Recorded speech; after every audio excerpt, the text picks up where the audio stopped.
Bom dia, gente. Tudo bem com vocês? Eu estou sem celular. Às vezes é uma bênção.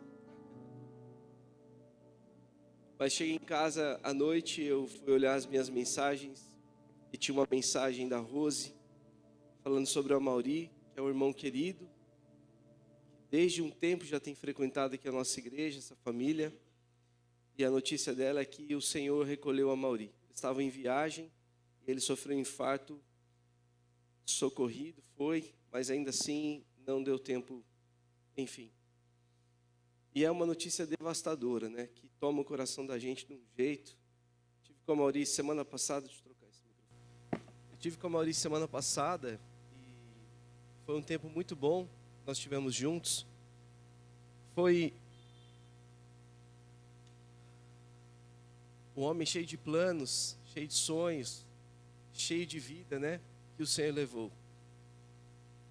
Eu tenho feito aqui na igreja uma série, chama Quem é Jesus, né?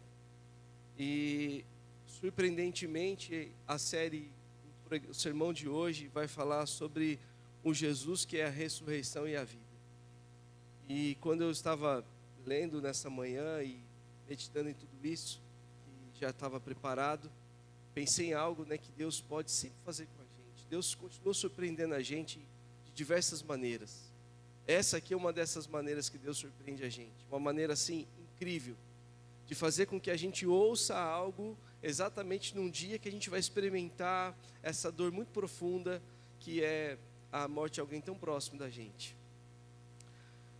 Quero começar falando para vocês sobre essa ideia. A série ela traz uma perspectiva teológica, né, e também espiritual daquilo que a gente enxerga como Jesus. Mas eu quero também que você desenvolva, a partir do que você vai ouvir, uma experiência um pouco mais prática de estudo. Quem é Jesus?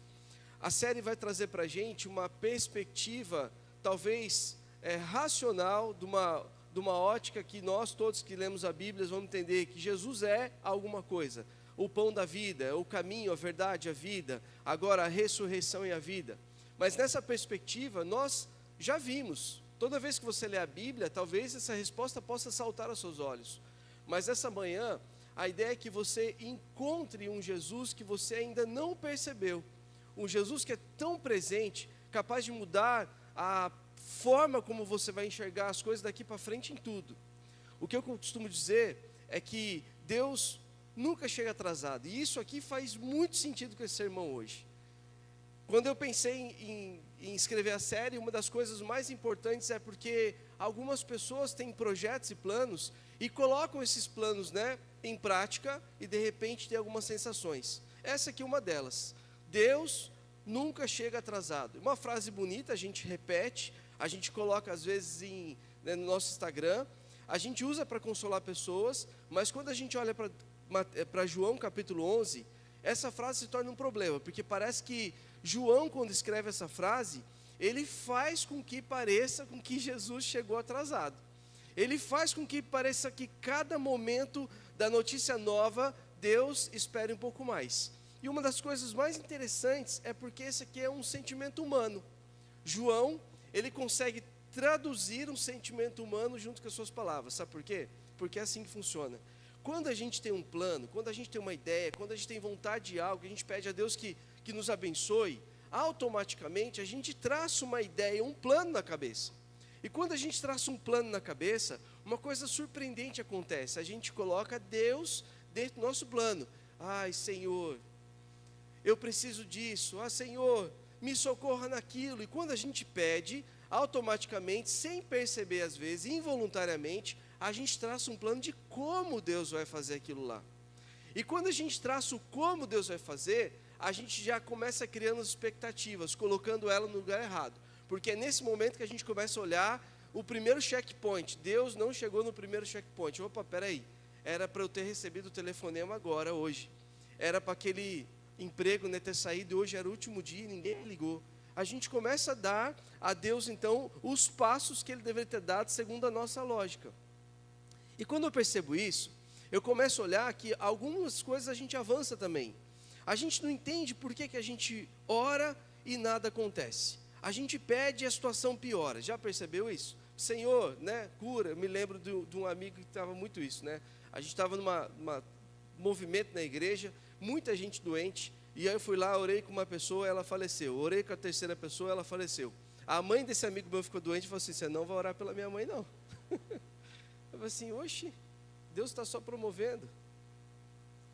Porque a gente entende a morte como um presente também.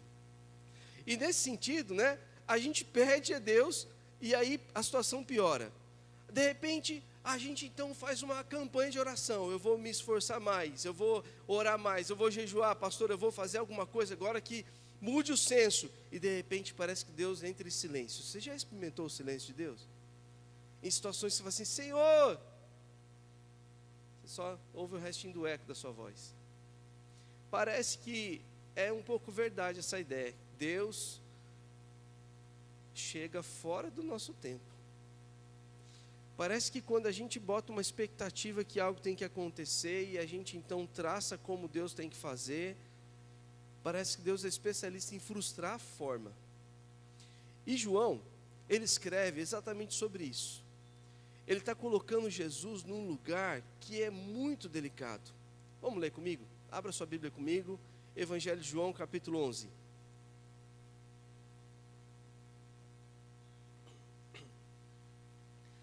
Vamos ler verso 17 ao verso 40 e... deixa eu ver aqui. 4.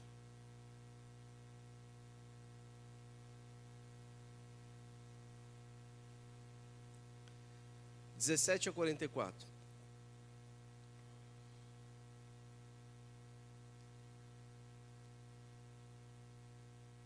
Quando Jesus chegou a Betânia, disseram-lhe que Lázaro estava no túmulo. Havia 4 dias. Betânia ficava a cerca de 3 quilômetros de Jerusalém, e muitos moradores da região tinham vindo consolar Marta e Maria pela perda do irmão. Quando Marta soube que Jesus estava chegando, foi ao seu encontro. Maria, porém, ficou em... Marta disse a Jesus: Senhor, vamos dizer juntos? Senhor,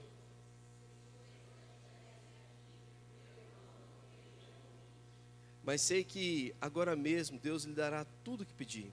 Jesus lhe disse: seu irmão vai ressuscitar.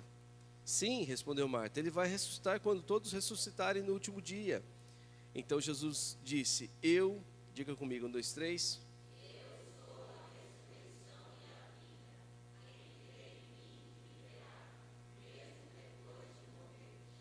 Quem vive e crê em mim jamais morrerá. Você crê nisso, Marta? Sim, Senhor, respondeu ela. Eu creio que o Senhor é o Cristo, o Filho de Deus, aquele que veio ao mundo da parte de Deus. Em seguida voltou para casa e chamou Maria à parte e disse: o mestre está aqui e quer ver você. Maria se levantou e de imediato foi até ele. Jesus tinha ficado fora do povoado, no lugar onde Marta havia se encontrado com ele. Quando as pessoas que estavam na casa viram Maria sair apressadamente, imaginaram que ela ia ao túmulo de Lázaro chorar e a seguiram. Assim que chegou ao lugar onde Jesus estava e o viu, caiu aos seus pés e disse: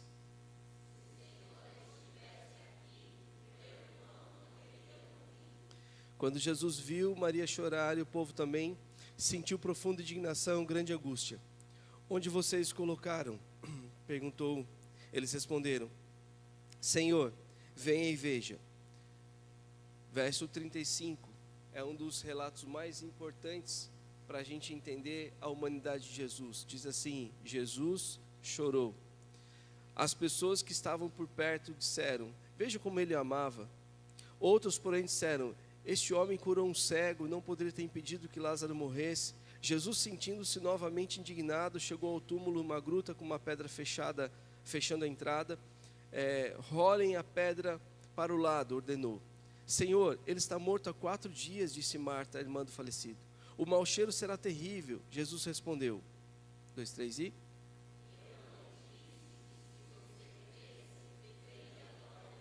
Então rolaram a pedra para o lado.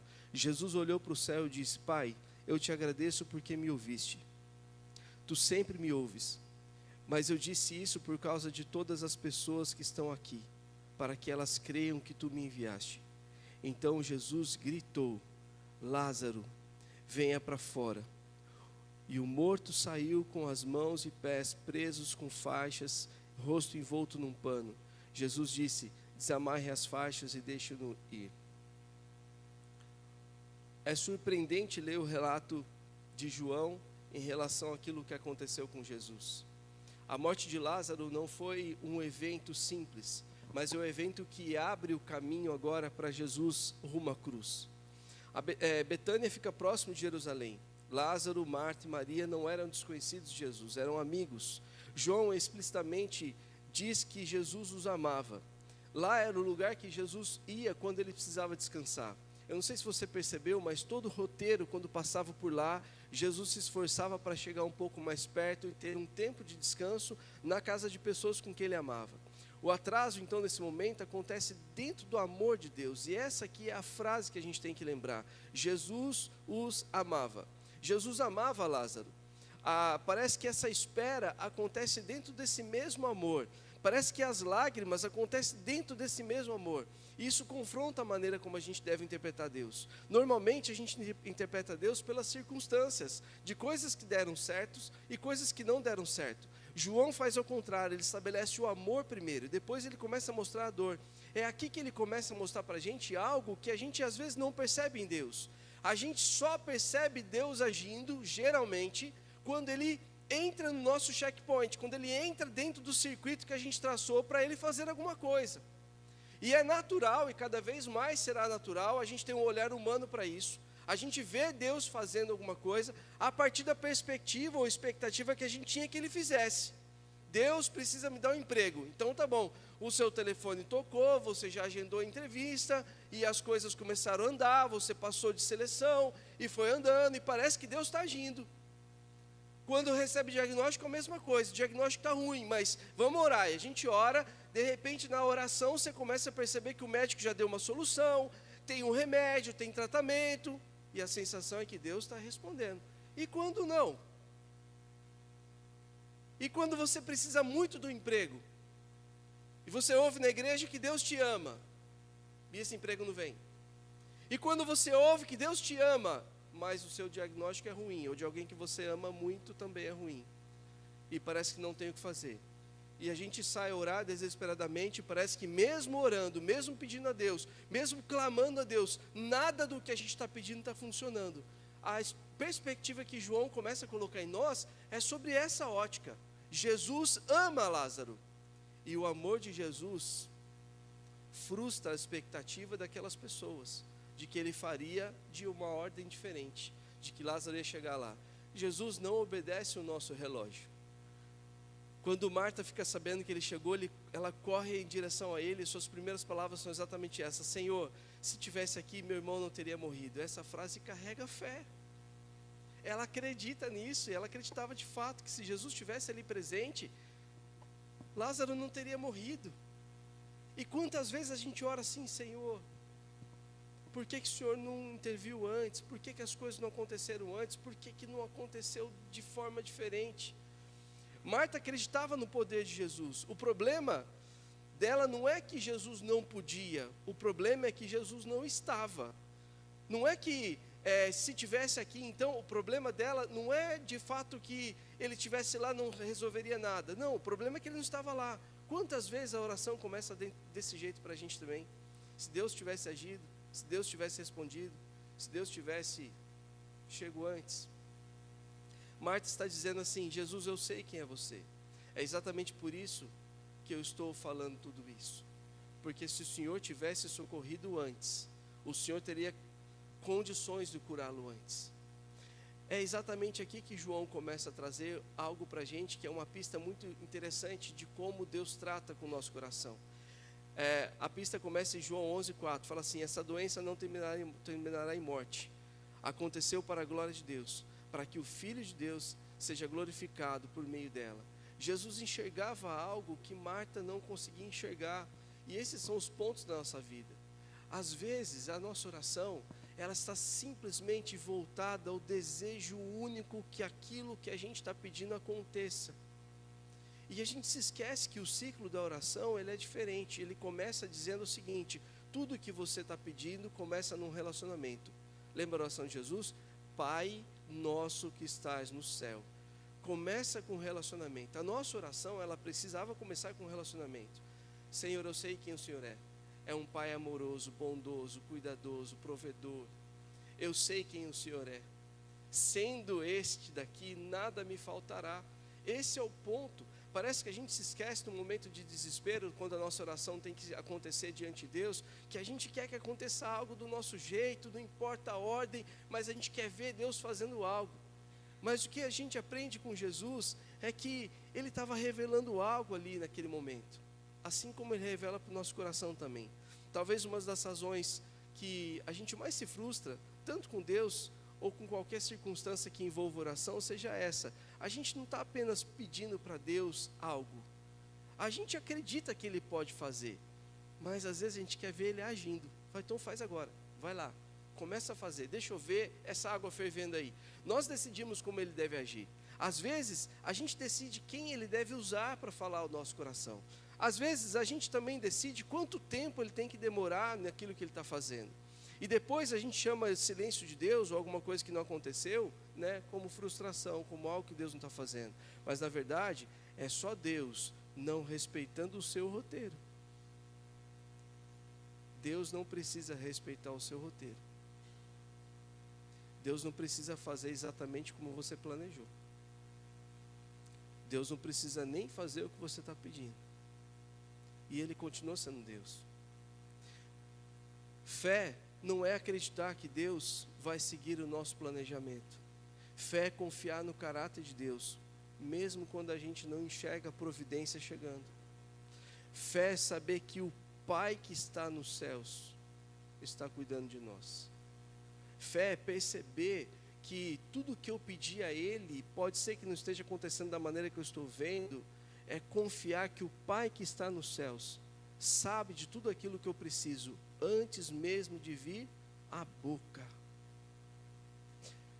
É quando a gente pede para Deus algo, na certeza de que Ele sabe muito mais do que a gente mesmo, aquilo que a gente precisa. E começar a fazer a gente perceber que o processo de precisar de algo, um socorro de Deus, ele é tão maravilhoso que ele deve me aproximar mais de Deus. Esse é o princípio básico da oração. É confiar com quem eu vou falar, e agora o que eu falo me aproxima dele. É durante o seu pedido fazer com que molde o seu coração, para que cada vez mais você se veja necessitado dele, dependente dele, e não como alguém que dá ordens para ele. E parece que João está ensinando a gente sobre essas coisas aqui. Isso não significa que não vai doer, não significa que não vai ser difícil. Marta chorou, Maria chorou, e Jesus não repreendeu elas por conta disso. O que acontece é que existe uma diferença entre lamentar diante de Deus e julgar Deus diante das nossas dores. A gente vai se lamentar diante de Deus, chorar diante de Deus, mas nunca julgar a Deus diante das nossas dores. Nunca fazê-lo se tornar então parte de um problema para nós. Deus não chegou a tempo. Gente, às vezes Deus não vai chegar a tempo, porque o tempo é a gente que está colocando. O que Jesus está ensinando para a gente é que é uma lição muito importante. O Evangelho permite a gente confiar no coração de Cristo, porque o que Jesus está ensinando é: você precisa confiar em mim e nos meus processos. Você precisa confiar em mim e na minha maneira de fazer. Você precisa confiar em mim e em quem está te falando. É sobre isso. Parece que isso se torna mais encantador ainda. O que Jesus não veio apenas resolver, Ele não veio apenas resolver um problema. A gente vê aqui no texto, né? Jesus diz a Marta: seu irmão vai ressuscitar. E olha o que ela fala então: sim, ele vai ressuscitar, como todos vão ressuscitar no último dia. Teologicamente ela está certa, ela conhece a doutrina, ela acredita na ressurreição, ela entendeu quem é Jesus, ela percebeu que essas coisas vão acontecer. Mas o que Jesus está falando para ela é algo que ela não percebe, é um evento que vai acontecer agora. Jesus não disse assim para ela assim: Marta, o que você tem que entender agora é uma outra coisa, não é que vai acontecer lá, eu vou fazer algo incrível aqui. Ele não faz isso, ele não tenta explicar para ela, ele só diz para ela. Então ele diz assim, ó: eu sou a ressurreição e a vida. Observe então o que Jesus está falando assim. Ele não está dizendo assim: eu posso ressuscitar Lázaro, embora ele pudesse falar isso para ela. Ele não diz assim, eu conheço um segredo sobre a ressurreição, eu quero te contar uma história sobre a ressurreição. Ele não faz isso. Ele não diz assim, eu vou te ensinar sobre a vida eterna. Ele não faz isso. Ele diz assim, eu sou. E a ressurreição acontece. Eu sou. A ressurreição não é algo apenas que Jesus fará. É algo que Ele é. E é sobre essa perspectiva que as coisas começam a ser transformadas. Aqui, nesse momento, o que Jesus está falando para ela, assim, tudo que havia no começo, sou eu. O que Marta não percebeu naquele momento, que Jesus que estava falando com ela, é o mesmo que estava lá atrás no Éden, criando todas as coisas. É o mesmo que soprou fôlego de vida, é o mesmo que andou sobre aquele lugar. Ela não percebeu. E o que era evidente agora para ela e para nós também é que desde Gênesis 3, a morte havia vencido todos. Adão, ele morreu. Abraão, o pai da fé, ele morreu também. Moisés, aquele libertador, ele morreu. Davi, ele morreu também. Os profetas todos morreram também. Os reis morreram também. Parece que a morte era implacável. Toda a história acaba com ela, ali, a morte vencendo tudo. Parece que o que Jesus está inaugurando naquele momento, para ela, para Marta e para nós todos, é uma nova história, dizendo para a gente uma perspectiva diferente. A morte, ela vem engolindo todas as gerações, nações, civilizações, reis, profetas, todos. Ninguém pode parar a morte. E Jesus fala assim, eu sim. Percebe a mudança de perspectiva que a Bíblia está começando a dar para a gente sobre quem é Jesus? Ele fala assim, eu sou a ressurreição e a vida. Essas palavras dizem exatamente, eu sou aquele que vence a morte. Eu sou aquele que a morte não tem como enfrentar mais. E é isso que Jesus quer fazer. O que Ele está fazendo agora é olhando para Marta e mostrando para ela que o cristianismo não oferece apenas o consolo diante da morte, ele oferece vitória sobre a morte. Nós não cremos às vezes que a forma como Deus está fazendo, ela simplesmente vai aparecer e desaparecer. A vida vem, surge, de repente some de novo, de repente Ele vai dar em outro momento de novo. Às vezes, a forma como a gente está tentando enxergar, ela é totalmente oposta àquilo que Jesus está falando. E até hoje é assim. Muitos de nós já lemos esse versículo bíblico em velórios, já percebeu? Apontando exatamente o que a Marta estava falando lá. Nós cremos que no último dia o Senhor vai dar um brado e as pessoas vão se levantar dos túmulos. Nós cremos isso, mas a gente não está percebendo a dimensão disso. A dimensão é essa que Jesus está falando assim, olha, aquilo que tragava tudo, que é a consequência do pecado, que está destruindo todas as coisas, está levando todo mundo à morte e acabou, eu estou botando fim. É sobre isso que ele está falando. Então, quando a gente ouve isso, a gente não coloca mais os nossos olhos no futuro, quando nós todos seremos ressuscitados, que o brado será dado e nós seremos levantados. Não é sobre isso que Jesus está falando. Isso vai acontecer. Teologicamente está tudo correto com isso. Mas o que tem que acontecer agora é uma mudança no meu coração. O Jesus que eu sirvo é aquele que é o único capaz de parar a morte, que ninguém foi capaz de fazer isso. É por isso que nós cremos na ressurreição do corpo. É por isso que nós cremos que Cristo restaurará aquilo que o pecado destruiu. É por isso que a gente sabe que o pecado leva a destruição e morte, e Jesus então traz vida e vida eterna. É por isso que a gente pode chorar como cristão, mas a gente não pode chorar sem esperança. A gente não pode perder a esperança diante da morte. É por isso que quando a gente chora, a gente tem então um choro de lamento, mas não um choro de desesperança. É sobre isso que Jesus está falando. A nossa esperança agora tem nome, se chama Jesus Cristo. É porque Cristo é a ressurreição, que a morte não tem a última palavra mais. O que isso significa para mim e para você? Tudo. Significa que quando a gente olha para uma circunstância como essa, de que as coisas estão bem difíceis, quando tenho diagnósticos ruins, quando as coisas não estão acontecendo da forma como eu esperava, quando tudo parece sair do meu controle, eu preciso me lembrar quem Ele é. E o que ele está dizendo nesse momento, nesse texto que João está relatando para a igreja do primeiro século e para nós também, é exatamente quem Ele é. Jesus é aquele que é capaz de parar a morte, o maior inimigo da história. aquele que ninguém conseguiu vencer. Jesus é aquele que trava a morte. Quanto mais isso que você está pedindo, quanto mais as dificuldades que você tem colocado diante dele. É sobre essa perspectiva que João está fazendo.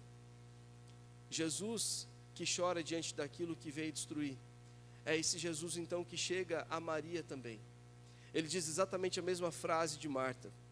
Ela diz exatamente essa mesma frase: Senhor, se estivesse aqui, meu irmão não teria morrido. Mas Jesus responde de forma diferente. Com Marta, Jesus conversa. Com Maria, Jesus chora. E isso revela algo extraordinário para nós. Lembra que eu falei quando leio o texto? Parece então que a gente enxerga um Jesus agora que não está olhando para as pessoas como uma fórmula, mas um Jesus que olha para a gente como bom pastor.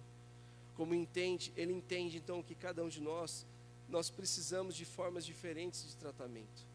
Com uma ele conversa e faz ela entender aquilo que está acontecendo, com outra ela simplesmente chora junto com ela. Parece que a gente tem uma dificuldade de perceber esse Jesus, que trata a gente na mesma direção, só que de formas diferentes. E é exatamente o texto que João está escrevendo sobre uma perspectiva do que ele vai fazer exatamente lá na frente. A mesma coisa, tratando com perspectivas diferentes. Talvez Jesus precise mesmo te explicar algo, ou não ele, mas a teologia, trazer algo à sua consciência, algo que floresça o seu coração. Talvez você seja um desses que você precisa ler de novo, para que isso entre no seu coração de forma definitiva. Mas talvez você seja esse que Jesus precisa chorar com você e se aproximar de você. E é sobre isso. Algumas pessoas tentam entender somente com a sua consciência, e Deus quer um relacionamento muito mais próximo, e chorar com os que choram. Tem a ver com isso, tem a ver com olhar para dentro de você e entender quais são as suas dores, e não simplesmente resolver as suas dores, mas se lamentar junto com você delas. É uma perspectiva que demorou um tempo para eu perceber no pastoreio. Parece que a gente sempre está pronto para dar uma palavra para alguém, principalmente nós pastores. Nós cristãos também somos assim. A gente sempre está pronto para consolar e confortar alguém. E parece que a gente tem palavras para ir lá e abraçar e falar, palavras de esperança que a gente aprendeu na Bíblia. Uma das coisas mais difíceis é você abraçar alguém e não ter palavra nenhuma para falar, e esse abraço ter que falar mais do que suas palavras. É quando uma mãe perde um filho. Não tem explicação para isso. Parece que a ordem lógica foi invertida. São os filhos que enterram os pais, não são os pais que enterram os filhos. E quando uma mãe perde um filho, você não tem muito o que falar mais para ela. Parece que esse é o momento que Jesus está ensinando todos nós, que a gente precisa chorar junto daqueles que choram. Parece que é o momento que a gente aprende que a nossa humanidade precisa ser colocada à prova agora. Parece que eu preciso sentir a dor do outro naquele momento. Eu preciso estar próximo dele. Eu preciso fazer com que ele então me sinta próximo também. Eu preciso chorar com os que choram. E parece que o que Jesus está fazendo nesse tempo todo é apontando coisas como essa. Lembra do Sermão do Monte que a gente está falando de noite? Parece que ele é especialista em chorar com os que choram. O choro daqueles que serão consolados. Parece que agora esse consolo do qual Jesus falou no Sermão do Monte está chegando para essa mulher. E parece que agora aquilo que ele falou que era teórico é prático para ela. Ela será consolada, e não é que ela simplesmente será agora abençoada com o irmão dela vivo novamente, mas não, é a presença de Jesus chorando com ela. Coisa difícil de entender, porque você não quer, eu não quero um Jesus que chora comigo, eu quero um Jesus que resolva o meu problema. Muitas vezes o que a gente ora não é para que um Jesus fique perto de mim e me dê consolo no momento de dificuldade. Não, eu quero um Jesus que resolva o meu problema. Eu oro para que um Jesus, então, que eu acredito, seja esse que vai vir e vai resolver todas as coisas de forma milagrosa. Eu não quero um Jesus que chora do meu lado. Eu não quero um Jesus que me abraça e me conforta. E essa é a maior dificuldade que a gente encontra nessa parte, quando a gente precisa falar para alguém que está enlutado. O Senhor Jesus vai te dar conforto. Como assim? Eu não quero conforto. Eu quero solução. Já percebeu? Mas por que Ele dá conforto? É para te lembrar quem Ele é. Pai nosso que estás nos céus. O Pai é aquele que conforta. O Pai é aquele que faz com que a gente chegue até Ele nos momentos de dificuldades, sem querer nada em troca. É aquele que quer puxar para perto e cuidar da gente. isso começa a traduzir muita coisa para mim. Parece que os sofrimentos são colocados na nossa vida para a gente experimentar conforto de Deus. Parece que as dificuldades aparecem na nossa vida para a gente poder experimentar o colo de Deus. Parece que as dificuldades começam a ser tão evidente assim, que o que está acontecendo é que Deus está tentando fazer com que eu experimente um pouco mais dele, e não dos milagres dele, não das promessas futuras dele, mas do tempo presente dele. Eu vejo isso quando casais entram em crise. Parece que ambas as partes o que mais querem é resolver o problema. Ninguém quer ir ganhar o abraço de Deus e ser consolado pela dificuldade que está vivendo. A gente quer que Deus resolva o problema. Ninguém quer, quando vê um filho doente, né, esperar o processo todo acontecer. A gente quer imediatamente que Deus faça um milagre. Pastor, ora para que Deus faça um milagre. E se Deus quiser que você experimente um pouco do conforto do colo dele, tudo bem? Está tudo bem para você? Você vai perceber como o cuidado de Deus sobre você também? São essas coisas que João está tratando quando coloca esse texto em xeque para nós. São coisas importantes que Deus quer tratar comigo, com você, que tem a ver com se relacione comigo. Tenha a mim como seu único Senhor, seu Deus. Eu não quero ser o milagreiro da sua vida. Eu não quero ser aquele que você fica chorando e gritando quando você precisa de mim. De repente, quando você levanta a mão e louva quando está tudo bem. Eu quero que você levante a mão quando está tudo mal. Quero que você experimente da minha presença quando as coisas não estão bem. Quando você está na péssima fase da sua vida. Quando as coisas ficarão impossíveis de acontecer. Eu quero que você experimente um pouco mais de mim nesse momento. Não é que Deus gosta de ver a gente sofrer, pelo contrário. Deus ama acolher seus filhos e desenvolver um relacionamento com eles. Faz sentido para você? Sim? Mais do que isso, Marta precisava de verdade, Maria precisava de presença. Esse é o que Jesus está fazendo aqui. Cristo oferece ambos então. João está escrevendo para a gente esse versículo, e é o menor versículo da Bíblia. Jesus chorou. Mas talvez sejam duas palavras profundas que a gente tem que entender. Jesus sabia que Lázaro ressuscitaria. Em poucos minutos aquele túmulo seria aberto. Mas por que mesmo assim ele chora? Parece que é porque a história não pode terminar simplesmente com algo surreal, dizendo para a gente assim que, tranquilo, lá na frente tudo se resolve. Não, parece que o que Jesus está fazendo é olhando para o sofrimento humano, não com frieza teológica, mas com a humanidade que só Ele pode dar para nós. Dizendo para mim e para você um recado muito claro: ainda que eu saiba tudo o que vai acontecer lá na frente, eu quero viver um momento com você. Ainda que eu saiba que Lázaro vai ressuscitar, por que ele vai chorar com isso? Algumas teorias bem doidas, né? É porque Jesus viu o coração duro das pessoas e chorou por causa disso. Não, Jesus não chora por coração duro. Em nenhum momento acontece isso. Por que Jesus chora? Porque simplesmente Ele quer se aproximar dos que choram. É sobre isso. Você sabe o que vai acontecer lá na frente. Eu sei. Jesus tem o controle de todas as coisas. Tudo vai entrar no lugar. As coisas ficarão tudo bem. Mas e o processo? Jesus chora. Para que você se identifique com os que choram também. Para que seu coração encontre lugar com aqueles que estão chorando também. Para que você seja consolado e confortado com aquele que está chorando também. Jesus não é apático a situação nenhuma. E é interessante que Jesus não está apenas triste. É uma espécie de revolta santa com aquelas pessoas que estão em volta, olhando para toda aquela situação e pensando todas aquelas coisas. Parece que diante do túmulo, Jesus começa a contemplar aquilo que o pecado fez com a criação. Parece que quando Jesus olha para aquele túmulo com Lázaro morto, vem à mente, né, o sopro de vida lá atrás, que não seria apagado de forma alguma, mas a morte interrompe aquele sopro de vida. E parece que agora todas as histórias vêm à frente de Jesus, está diante dele. Parece que o que Jesus está lidando agora não é simplesmente com alguém que morreu, mas é uma morte que foi intrusa. Uma morte que entrou na história para acabar com os planos de Deus. E parece que essa morte que entra na história agora atingiu um amigo dele mais próximo. E Jesus chora por conta disso também. Porque a morte não deveria fazer isso com ninguém. Jesus está diante da morte. Ela é o maior inimigo. Às vezes a gente pensa que maturidade espiritual significa não chorar. E quantas pessoas aprendeu errado isso?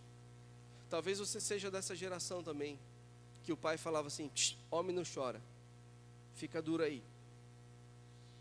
Talvez você seja dessa geração também, para de chorar que nem uma mulherzinha, e você reprimiu seus sentimentos lá, porque você tem que se mostrar forte.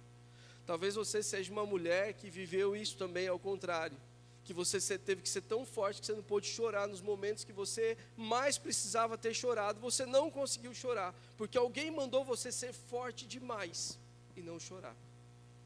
Parece que na nossa cultura o choro é uma fraqueza, e parece que toda vez que alguém chora, é uma expressão que está se derramando de fragilidade.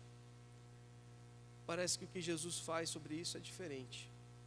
Às vezes a maturidade espiritual é saber colocar as emoções no lugar certo. O choro é nada mais, nada menos que uma expressão de emoção no lugar certo. O choro excessivo, compulsivo, precisa ser tratado, mas o choro reprimido, ele causa doenças sérias. Parece que o que Deus quer que a gente faça é que você coloque as suas emoções no lugar certo. Você pode chorar, você pode se lamentar, pode doer. As lágrimas não necessariamente são ausências de fé. E a gente às vezes enxerga como uma linguagem o choro. Alguns como o frágil demais, outros como aquele que é coração. Já viu aquela pessoa falar assim: eu choro por qualquer coisa? Tem gente assim, né? O Júnior chora por qualquer coisa. Da inauguração do supermercado, o Júnior chora. Já. Essa é uma expressão fácil do coração. O que Deus quer te mostrar que você está reprimindo até hoje? O que aconteceu na sua história que o choro foi reprimido? E olha como isso tem muito a ver com o texto. Se Jesus tivesse chegado diante daqueles homens e falasse assim: nem chore, porque eu vou fazer um milagre aqui, Jesus teria reprimido os sentimentos e emoções daquele momento. Se João tivesse escrito diferente, dizendo assim que Marta e Maria choravam e as pessoas também, mas era desnecessário, se as palavras dele fossem uma palavra diferente, teria causado uma dificuldade enorme teológica com tudo aquilo que Deus está construindo em nós. Mas parece que João foi sensível àquilo que aconteceu, à sensibilidade de Jesus sobre o choro. O choro é uma expressão genuína de necessidade de cuidado, de alegria, de emoção no lugar certo. E parece que quando a gente chora, tem alguma coisa que está acontecendo. Porque o choro que lava, que coloca para fora, são emoções que Deus está permitindo que venham à tona. E nesse momento, o próprio Jesus deixou suas emoções vir à tona. Emoções que expressavam cuidado, emoções que expressavam essa ideia de que eu preciso ser cuidado. Eu preciso de alguém enxugando as minhas lágrimas, eu preciso de alguém olhando para mim com cuidado. E é sobre isso a nossa grande conversa aqui. O que está acontecendo é que quando a gente chora diante da morte, da doença, da injustiça, da ruptura, existe algo nos dizendo. O que está dizendo para nós é: isso está errado. E a gente deve sim chorar por algo que está errado. A gente deve chorar com os que choram, que foram injustiçados. A gente deve chorar sim. A gente deve gritar o que está errado sim. O Evangelho responde a verdade sim. O Evangelho diz sobre essas coisas. Mas parece que agora está ficando mais claro, é que o que o João está escrevendo para eles é que o Jesus que chorou é o mesmo que não reprimiu suas emoções, mas entende exatamente qual é o plano de Deus para aquele momento. Essa é a diferença. Você chora por fragilidade, você chora por necessidade, você chora por colocar as emoções no lugar certo, mas sem perder a expectativa e a esperança daquilo que Deus está fazendo. Você chora olhando para as dificuldades, se lamentando com a dureza que está acontecendo naquele momento, mas sem perder a perspectiva do próximo passo que será dado. A gente não deixa de chorar por causa do próximo passo que será dado. Pelo contrário, a gente vive o momento, porque é nesse momento que a gente precisa de conforto, consolo de Deus. E esse é o tempo que a gente simplesmente vai ser abraçado por Deus. Esse é o tempo que a gente experimenta os passos que Deus está dando para a gente, porque o próximo passo é o choro de alegria, de vitória que acontece também. Último ponto, Jesus que chama os mortos pelo nome. Jesus chega ao túmulo então de Lázaro e diz assim: removam a pedra. Marta reage dizendo: Senhor, ele está morto há 4 dias. E naquele momento, 4 dias significava muita coisa. Não existe mais esperança. Na tradição judaica, essa ideia de 4 dias, eles ainda acreditavam que poderia ser um desmaio, poderia ser um coma, poderia ser um diagnóstico errado, mas é morte mesmo depois de 4 dias. Eles acreditavam que ali poderia ter alguma interferência, que eles pudessem estar fazendo um diagnóstico errado, que ele poderia estar vivo. Mas então quando Marta fala aquilo, são 4 dias lá dentro, ela já tinha a expectativa, sim, tinha acabado, ele realmente tinha morrido. E é sobre essa morte que a gente está falando. A morte que foi diagnosticada da forma correta, ele morreu mesmo, não tem o que fazer. O corpo já está cheirando mal. Jesus chega do lado de fora e grita: Lázaro, venha para fora. Eu não sei se você já percebeu, mas eu nunca ouvi falar que morto ouve. Por que Jesus grita? A pedra tinha removido. Parece que não tinha mais nada para acontecer. O cheiro é terrível. E Jesus grita e o morto reage. Parece que agora a gente está começando a entender melhor sobre essa perspectiva de vida e morte. A morte é a ausência total de vida. Mas na perspectiva aqui, bíblica, judaica, a morte é uma possessão sobre a vida. A morte que entrou naquele lugar e tomou aquela pessoa para ela. A morte que tragou aquela pessoa. Já viram essa expressão? Parece que a morte é quase como uma entidade que foi lá e dominou aquele corpo. A morte parece que ela tem um atestado na frente dela, assim, ó, eu posso tomar conta desse corpo agora porque ele é pecador e o pecador então é passível de morte. Parece que agora faz sentido. Agora a morte tem uma autorização, porque todo pecado gera morte. Todo pecador tem que morrer. Parece que a morte então deve ser mesmo algo desse sentido, que vai lá e toma a gente. Tira a vida da gente e abraça a gente, fica em cima da gente, segurando a gente até não poder mais. E parece que Jesus grita: Lázaro, vem para fora. Quando eu penso que morto não ouve, alguém teve que ouvir. Percebeu? Parece que alguém tinha que ouvir para que soltasse Lázaro e ele viesse para fora. Mortos não ouvem, mortos não respondem, mortos não colaboram, mortos não dão o primeiro passo. Mas quando a voz do autor da vida é ouvida, nada prende mais. Essa é a palavra. Então a expectativa é de quem é Jesus e não de mais do que ele pode fazer. O autor da vida dá ordem e a morte vai embora. Percebeu? Quem é Jesus? É o dono da vida. Quem é Jesus? É o autor da vida. E quando ele dá ordem, a morte vai embora. Larga. E esse corpo começa a viver novamente. É surpreendente olhar, porque parece que Deus já fez isso, colocou um profeta diante de um vale de ossos secos e falou assim: pode esse vale voltar a ter vida novamente? Ele disse assim: só o Senhor sabe, Deus. Profetiza sobre eles então. E o profeta profetiza. E parece que a cena é horrível. Parece que vai crescendo carne, tendões, músculos e pele sobre aqueles ossos secos.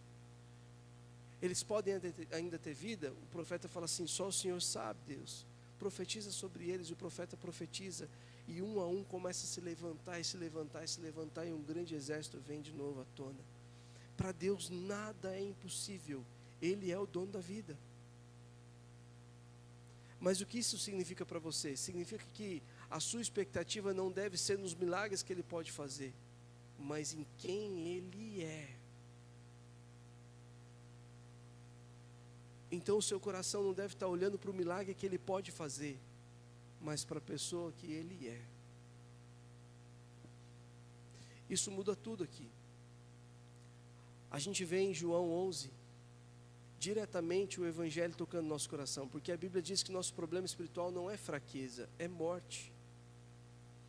O seu problema, aquilo que faz constantemente o seu casamento não dar certo, as suas coisas não dar certo, o seu coração ficar em dúvida, não é simplesmente fraqueza, é morte, é pecado.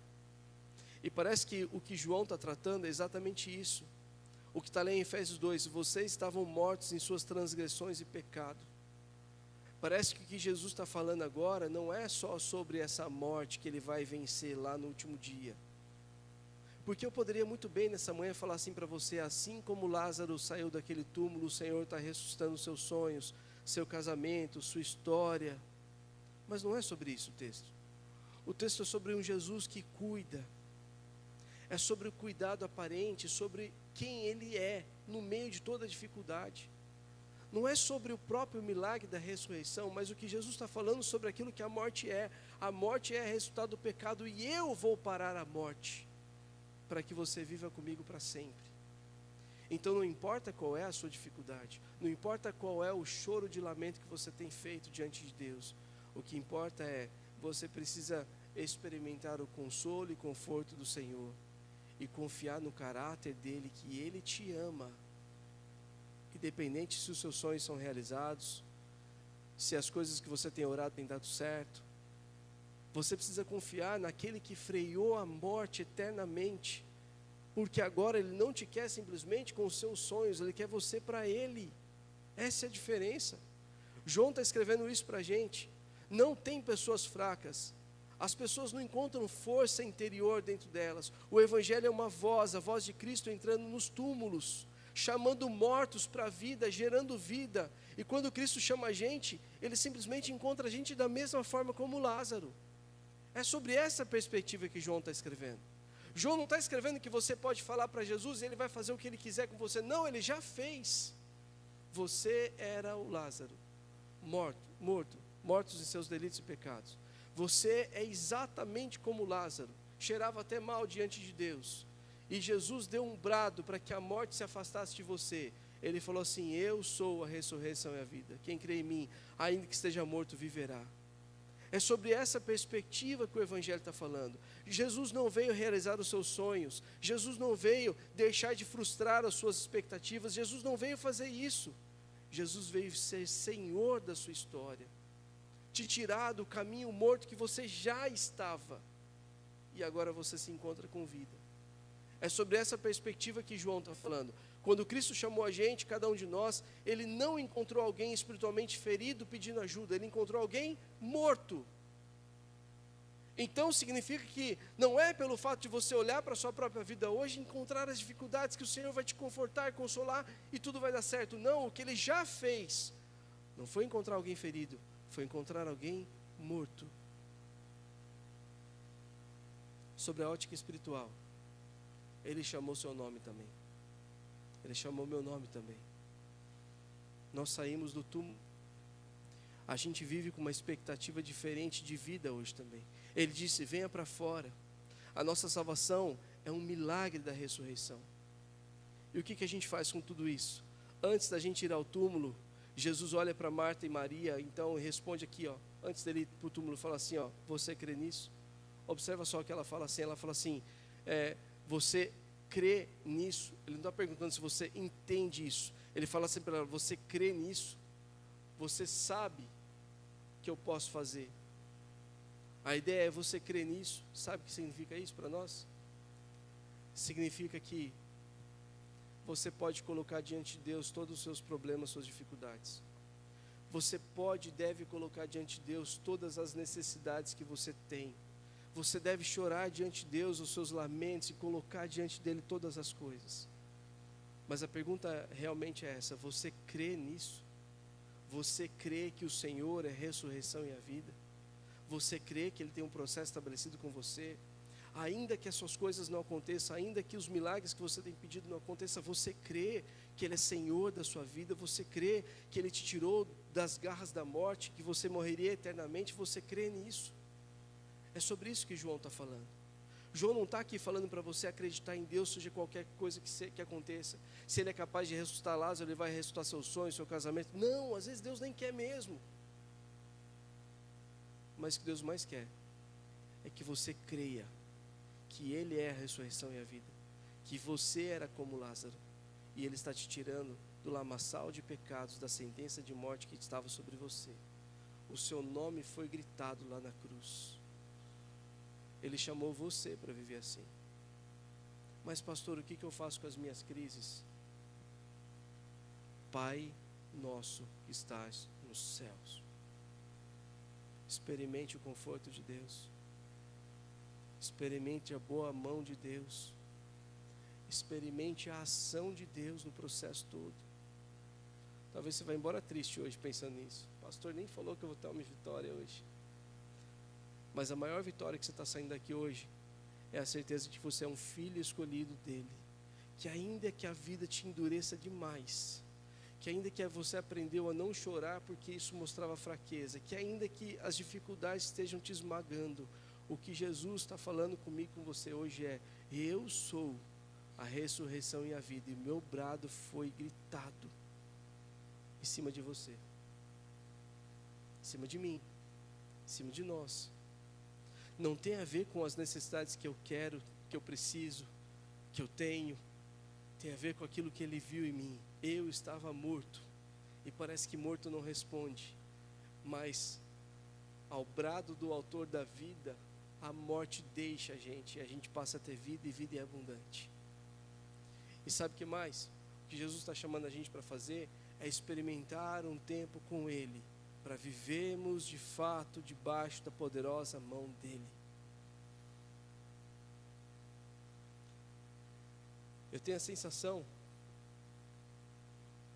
de que se a gente não entender muito bem isso, a gente vai embora hoje pensando assim: então quer dizer que Ele não vai me dar nada.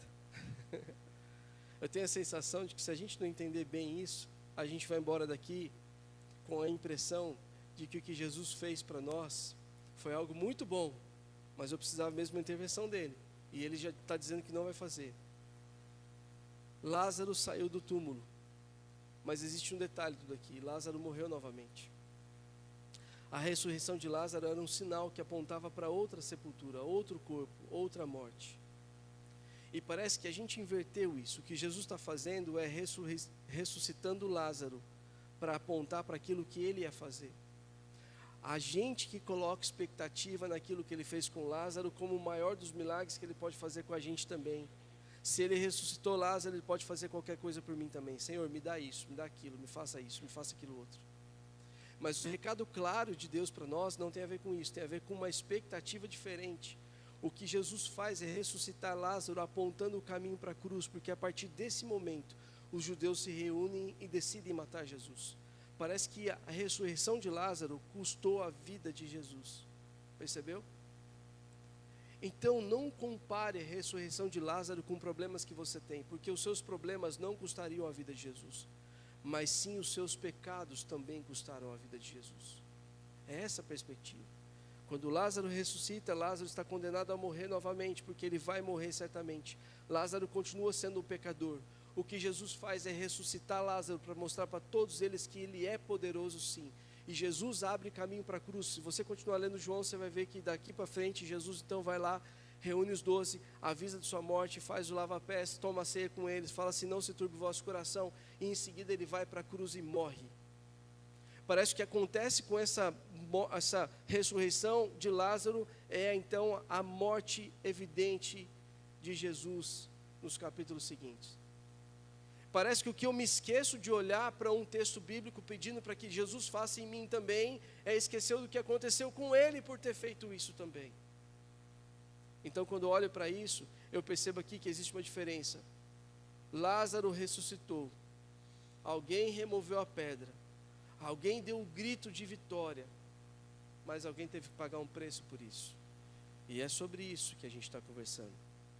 Se você precisa de uma vitória nessa manhã, aprenda essa e leve essa com você no seu bolso. A vitória que Jesus está dando para nós é semelhante à de Lázaro. A única diferença é que Lázaro precisou experimentar a morte de Jesus ali diante dele, nós não.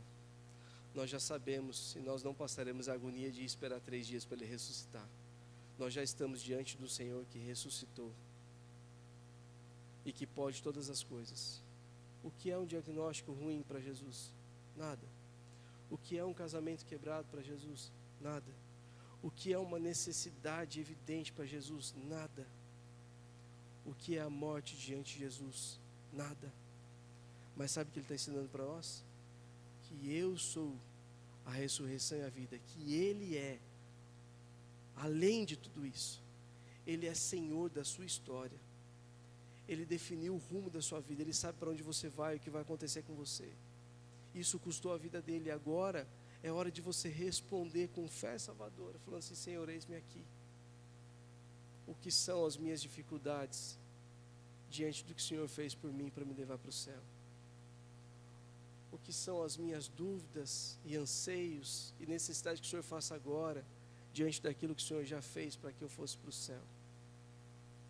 É sobre isso que a gente vai orar. Feche seus olhos um instante.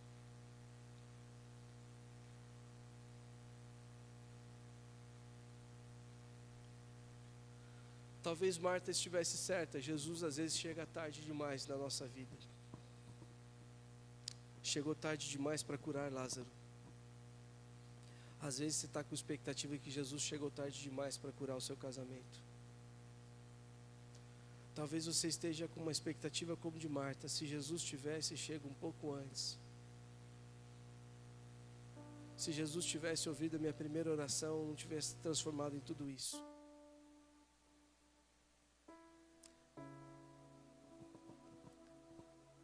Para Marta foi tarde demais para curar Lázaro, mas não tarde demais para revelar quem ele era. Talvez para você tarde demais para consertar seu casamento, mas não tarde demais para mostrar quem ele é. Talvez tarde demais para um diagnóstico que você recebeu, mas não tarde demais para mostrar quem ele verdadeiramente é. Talvez tarde demais para restaurar aquilo que você pediu a Deus em oração, clamou a Ele, mas não tarde demais para se mostrar Senhor da sua história e da sua vida. Talvez você precisou perder muita coisa para aprender que Jesus é Senhor de todas as coisas. Talvez você já tenha orado e se desesperado que Deus não respondeu, parecendo que Ele chegou tarde demais, mas não tarde suficiente para mostrar o quanto Ele te ama. Eu te trouxe aqui essa manhã para mostrar isso, para mim e para você. Talvez tarde demais diante da sua expectativa e perspectiva das coisas, mas não tarde demais para ser Senhor da sua história, para falar que apesar das dificuldades que você viveu, você pode chorar porque eu estou com você. Você pode chorar, que isso não vai demonstrar fraqueza, isso mostra só a sua humanidade. Jesus é aquele que consola, Jesus é aquele que conforta, Jesus é aquele que ampara, que está presente. Jesus é o Pai nosso que estás nos céus. E Jesus também é Senhor da história. Não tem nada atrasado diante dele. Tudo o que ele faz é com um propósito eterno, finito. Um propósito que tem começo, meio e fim na perspectiva dele, nunca na nossa. Talvez o que Deus esteja fazendo é delimitando o propósito de sua vida, tirando coisas de você, barrando coisas em você que você tem insistido muito em continuar tendo. E você acha até que o Senhor não está respondendo suas orações. Mas a maior oração que Jesus respondeu sobre você é a oração que fizeram sobre você e para você: Senhor, salve essa pessoa. E o Senhor Jesus ouviu essa oração e está mudando a sua história, te salvando, transformando, renovando todas as coisas. Talvez fazendo você passar por propósitos difíceis, por coisas terríveis, para você experimentar o consolo de Deus, para você colocar suas emoções no lugar certo, para você experimentar um Deus da forma correta, não um milagreiro, mas aquele que pode todas as coisas, mas escolheu não fazer todas as coisas, escolheu fazer uma só coisa: morrer por você, para mudar a sua história, o rumo da sua vida. Não escolheu te dar coisas boas, escolheu te colocar no lugar bom, do lado dele, no céu. Não escolheu te dar pessoas boas para que você se relacionasse, escolheu te colocar ao lado do Senhor. Isso significa duas coisas. A primeira delas é: faça com que o seu coração perceba quem é o Senhor. Ele é a ressurreição e a vida. Ele é o dono da vida. Ele é o dono da história. Nada tem mais poder do que Ele. Ele pode todas as coisas. Mas apesar disso, Ele escolheu também te amar e cuidar de você. Levar você para o céu é o objetivo dele. Não é fazer você uma pessoa próspera e melhor aqui na terra. É levar você para o céu. É te salvar. É mudar o rumo da sua história. É transformar tudo aquilo que você imaginava de coisas boas agora em coisas ruins, para que você veja de fato quem Ele é, o Senhor da história. Ele só te dá aquilo que você precisa e não só o que você pede. É por isso que Ele não responde toda oração. É por isso que os processos parece que atrasados, porque o Senhor quer revelar quem Ele é diante da nossa dificuldade e não simplesmente atender os nossos desejos. E é isso que Jesus faz. Ele se revela diante das nossas dificuldades. Ele se revela diante das nossas fraquezas.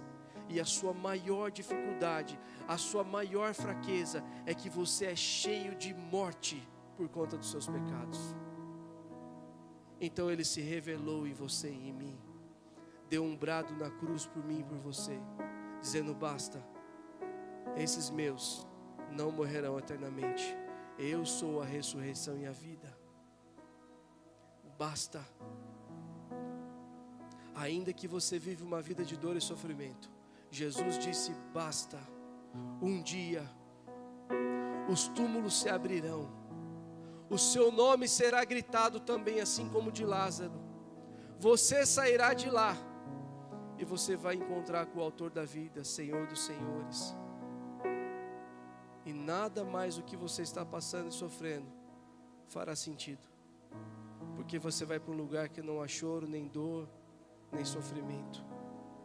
Todas as coisas passarão e você será eternamente feliz, livre, porque o Pai que cuida de você cuidou de todas as coisas. Porque o Pai que cuida de você, que às vezes você acha que está atrasado, já cuidou dessas coisas também. Porque o Pai, aquele que protege, cuida, ampara, já está fazendo isso com você agora também. Porque ainda que os seus pedidos, sonhos, desejos não se realizem, o Senhor está te dando aquilo que você precisa, que é vida e vida em abundância, que não tem a ver com viver aqui para sempre, tem a ver com viver com Ele para sempre. Querido Deus, que nessa manhã a gente aprenda isso e entenda de uma vez por todas essa necessidade que nós temos de não enxergar os milagres do Senhor, não enxergar a ressurreição de Lázaro como algo que o Senhor vai fazer para sempre com cada um de nós, com qualquer que seja a nossa necessidade, mas que a gente enxergue a ressurreição de Lázaro como um sinal maior daquilo que o Senhor já fez na história com cada um de nós. O Senhor dará o brado também, o meu nome será gritado quando eu estiver no túmulo, e nada vai impedir, a morte não terá chance alguma de me impedir, porque eu levantarei, estarei diante do Senhor, Pai.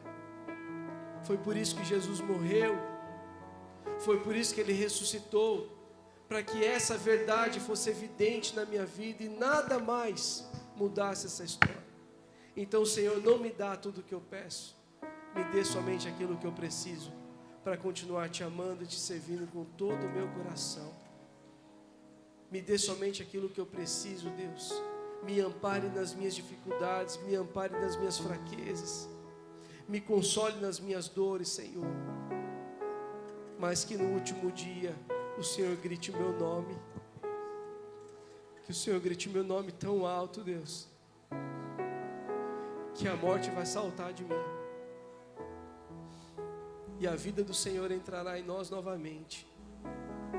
Dê-nos o necessário, Senhor, para te enxergar todos os dias da nossa vida, e cada vez mais a gente perceber que o Senhor é dono do sim e do não, é o dono da história sobre nós, em nome de Jesus. Dê-nos a possibilidade de enxergar as dificuldades, Senhor, como pontes para aquilo que a gente faz para te conhecer. Que cada dificuldade seja uma forma nova da gente te perceber. Que cada desafio seja uma maneira nova da gente enxergar, para que a gente não veja mais aquilo que a gente precisa, simplesmente, mas aquilo que o Senhor quer para nós. Em nome de Jesus.